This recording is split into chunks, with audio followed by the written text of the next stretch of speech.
Na história original, o cheiro da bruxa parece a maior maldição do Subaru. Só que, na real, ele era um código de trapaça invisível. Pensa bem. Como ele mapearia o culto se o Betelgeuse não entregasse a doutrina inteira de graça, por pura reverência ao miasma? Ou como ele caçaria a baleia branca se não fosse a isca viva perfeita, puxando o monstro pelo faro? Sem essa vantagem escondida, a cota de milagres acaba. O Subaru é forçado a abandonar a sorte e abraçar a tática militar pura. E sem essa muleta invisível, o Subaru vai precisar construir uma coisa que ele nunca teve, uma doutrina própria. Bora descobrir. O Subaru cai no beco da capital exatamente igual à história original. Só tem um detalhe: ele chega completamente limpo, sem o cheiro da bruxa. A luta contra Elsa flui quase igual.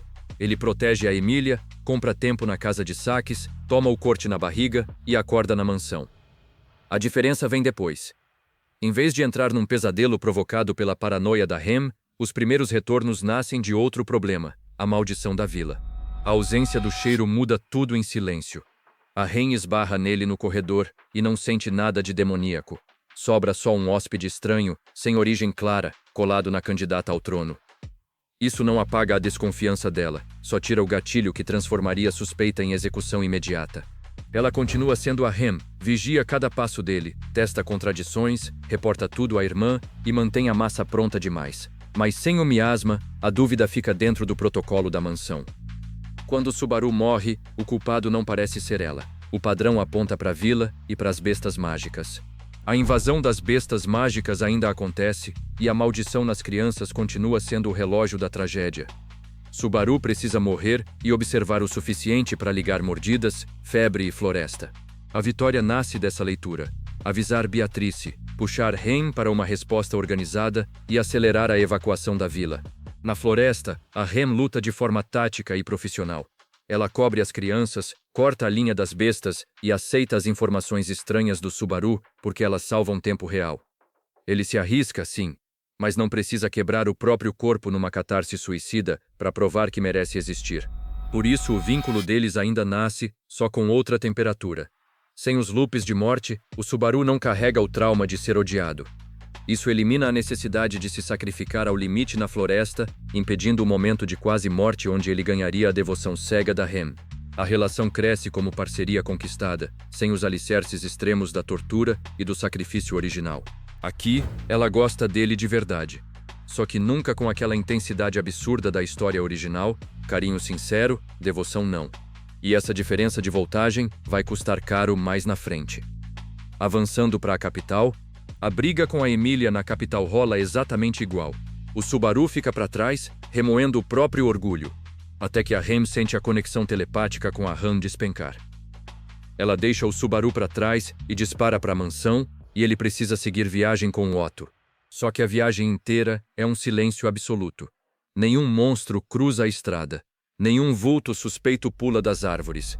O culto opera nas sombras do mesmo jeito de sempre. Furtividade sempre foi o padrão deles. A diferença está em outro lugar.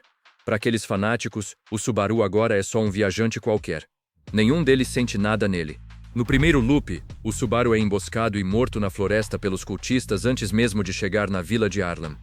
A descoberta de todos massacrados fica só para o loop seguinte, depois que ele consegue contornar a floresta. Não há nada naquele homem para os olhos do culto lerem, nenhum sinal, nenhuma bênção, nenhum cheiro da bruxa para fazê-los recuar. Os cultistas da floresta o eliminam imediatamente como um intruso comum. Para um homem em quem não há nada a ser sentido, o culto é um esquadrão fantasma. O Subaru leva o primeiro golpe fatal nas costas sem nem ver o rosto do assassino. Totalmente cego, ele torra os primeiros loops inteiros morrendo só para mapear a topografia de um cerco que já está fechado. E com isso, o retorno pela morte perde seu sistema de alarme automático nesta linha. Até que no terceiro loop, mudando de estratégia, ele para de correr e cria um motivo para não ser abatido no primeiro contato. Rabisca um relatório falso sobre a rota da Emília, esconde o papel no casaco e se apresenta aos cultistas menores como mensageiro desesperado. Os fanáticos de patrulha não veem nele nenhum sinal sagrado, mas veem risco operacional. Um possível espião carregando informação sobre a meia-elfa. Por prudência, amarram um intruso, cobrem sua boca e o arrastam vivo até a caverna escura. Só que, sem o miasma para distorcer a leitura dele, O vilão olha para o prisioneiro e encontra apenas uma peça suspeita no tabuleiro. Útil por alguns segundos, descartável no instante seguinte. Nada ali pede reverência. O arcebispo circula o prisioneiro como quem examina um inseto que caiu no altar errado. Lê o relatório falso, testa a fé dele com 3 perguntas, escuta respostas tortas, e o veredito sai em êxtase teatral, mensageiro herege, indigno até de um sermão completo. Desesperado para ganhar tempo, ele abre a boca tentando forçar qualquer tipo de negociação. O Betelgeuse ainda performa, cita a doutrina do amor, lamenta a preguiça dos ignorantes, retorce os dedos, rasga o relatório falso diante dele. Mas não entrega nome, plano ou estrutura. O sermão dura 30 S's, e o pescoço do invasor quebra no fim dele. De volta ao ponto de salvamento na capital, o moleque cai de joelhos engasgando com o próprio sangue fantasma. Ele acabou de morrer sem arrancar um nome, um motivo ou uma tática do inimigo. No loop seguinte, a tática muda. Ele se deixa capturar de novo e tenta blefar, fingindo ter intimidade com a bruxa. Só que um blefe sem o miasma para dar lastro vira blasfêmia declarada.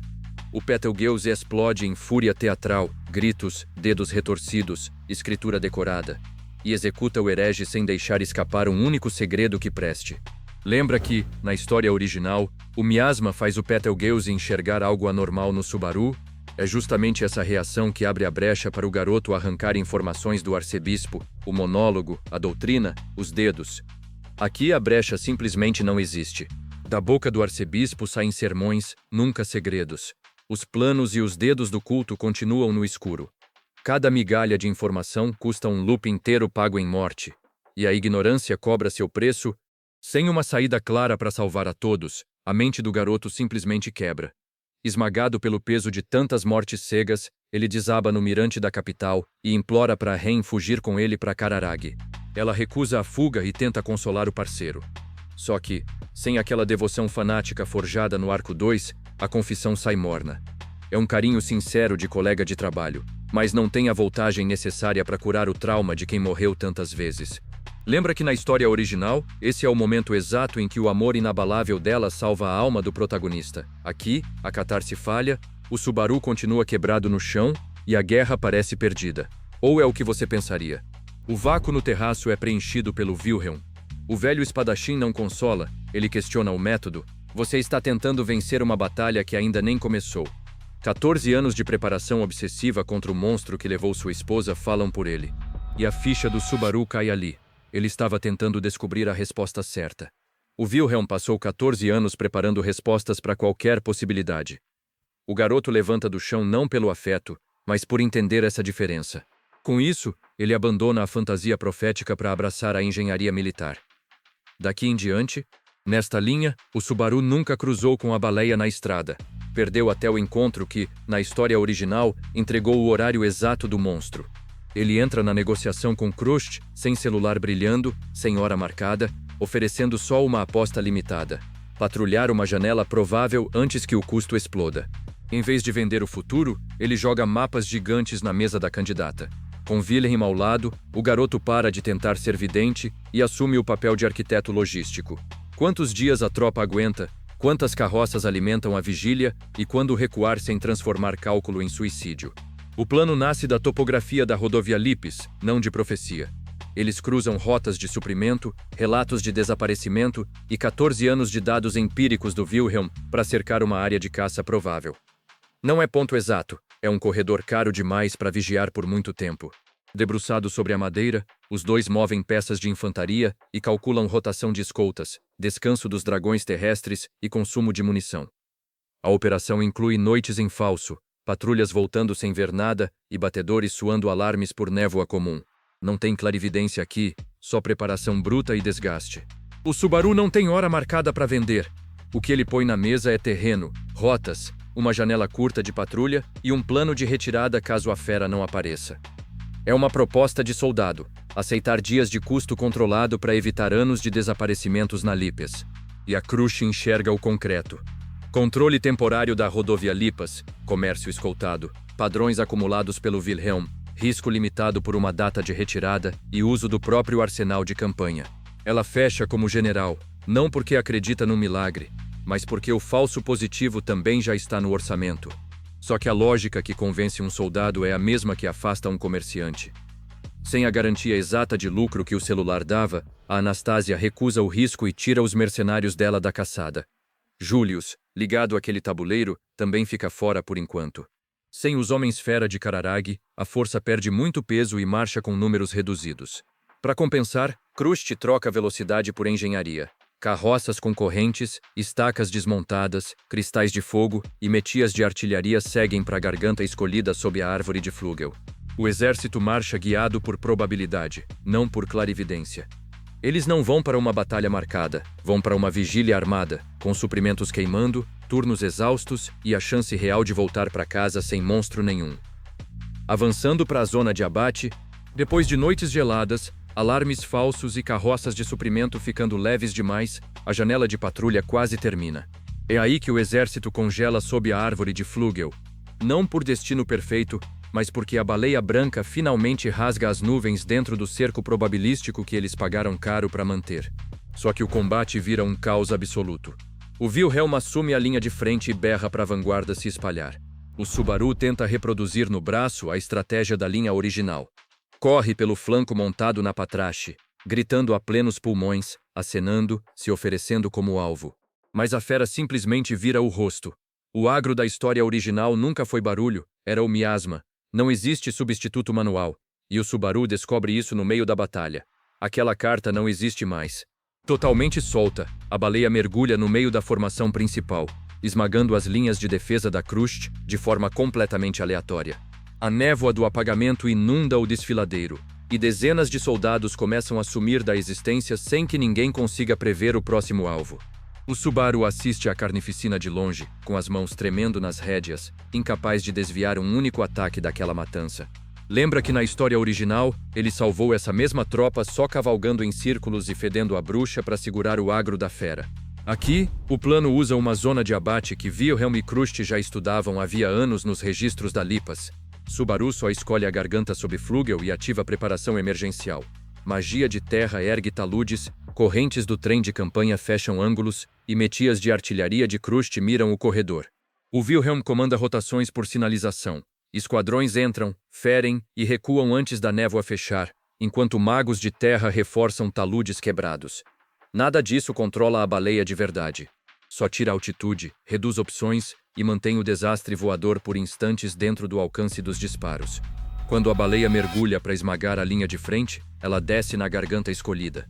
Os taludes recém-erguidos quebram o ângulo, as correntes puxam o corpo baixo e a árvore vira trava. Ela cai por anos de estudo e uma montagem feita às pressas, não por milagre. E com isso, a baleia cai, mas o dobro de vidas é apagado da história para sempre nesta linha. Sem tempo para luto, e o esconderijo do culto não vem de visão nenhuma. Depois da vitória, o ponto de salvamento prende o Subaru já na perseguição à floresta. Cada morte compra só metros de trilha. 3 loops de reconhecimento, rastros de evacuação lidos por Julius e uma patrulha de dedos capturada fecham o mapa. Julius não veio pelo pacote da Anastasia.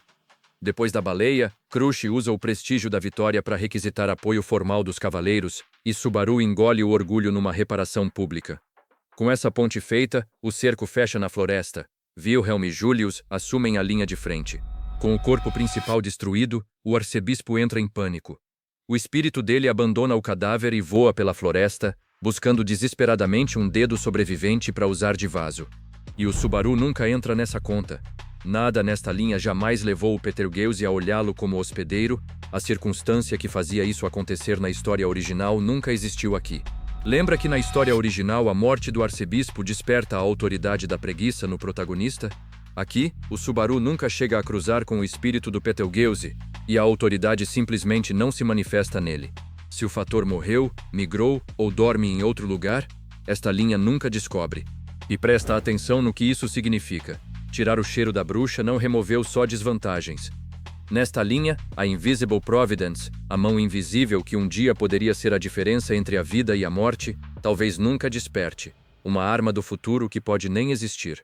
O Subaru recua para o papel que agora entende melhor. Coordenar rotas, sinais e fechamento do cerco. À distância, ele vê o cavaleiro que aceitou sua reparação avançar pelo último corredor e finalizar o hospedeiro restante com um golpe limpo brutal, sem palco para heroísmo pessoal. O arcebispo da preguiça morre sangrando no chão de terra. Ele é abatido por pura força física, sem um único monólogo espiritual de despedida. O vilão morre sem deixar nenhuma herança mágica para o Subaru nesta linha. Finalmente, a poeira baixa. A Emília sobrevive ao ataque. Só que a poeira da batalha baixa e o recibo da guerra chega na mesma hora. Dezenas de veteranos morreram na caçada, e o custo não para por aí. E então vem o golpe que nenhuma estratégia desta linha causou nem poderia impedir.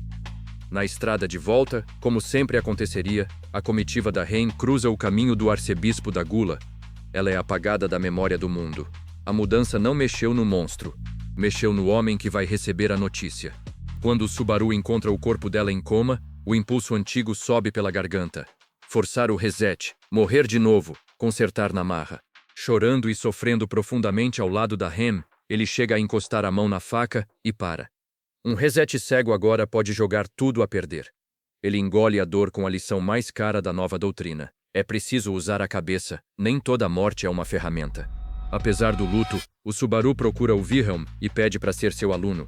Estudando mapas e táticas militares, ele soma isso ao que o veterano nunca vai ter. Ele já viu as batalhas darem errado. Ele divide planos e traduz loops em ordens que protegem gente. A base é do velho, o método é só dele. O retorno pela morte continua ativo e silencioso. Só que agora ele tem um manual. Planejar não para a solução certa, mas para todas as maneiras que ele já descobriu de uma solução dar errado. O herói profético morre para nascer outra coisa. Não um Wilhelm 2.0, mas o único estrategista do mundo que pode ensaiar a mesma guerra quantas vezes precisar. Debruçado sobre mapas na madrugada, ele encara a pergunta do início. Como caçar uma baleia sem ser a isca perfeita? Com mapas, sangue, frieza e todas as derrotas que só ele lembra.